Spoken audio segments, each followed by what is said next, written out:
হাতে ধরি পায়ে করিব ও বাদশাহ মুক্তি দান পিতারে শুনেন বাদশাহ শোনো মা রূপবান, আমি তোমার পিতাকে এক শর্তে মুক্তি দিতে পারি। বলেন হুজুর, আপনার কি শর্ত আপনি বলেন। শোনো মা রূপবান, তুমি যদি আমার একমাত্র পুত্র শাহজাদা রহিমকে স্বামীত্বে বরণ করো তাহলেই তোমার পিতা পাবে মুক্তি, নচেত দিলে দিলে পাবে শাস্তি। ভেবে দেখো মা রূপবান।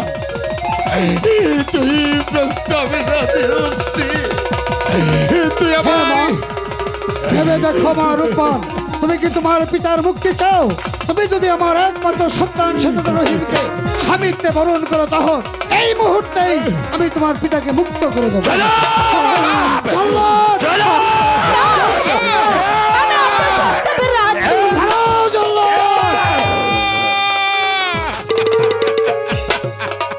ভালো মা রূপবান, কি করলি রে মা? তুই আমার তুচ্ছ প্রাণের জন্য তুই তোর নিজের জীবনকে বিসর্জন দিলি রে মা। রূপবান,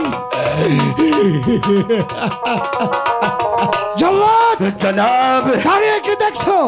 এই মুহূর্তে আমার চোখের সামনে খণ্ডিত করে ফেলো। মা রূপবান,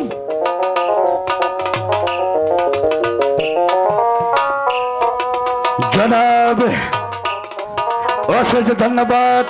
মা রূপবান, আমি যাওয়ার পূর্বে একটি কথা বলে দেই, আমি এই শাসনে এই দরবারে অনেক বিচার দেখেছি, অনেক পিতা মাতার কাহিনী দেখেছি।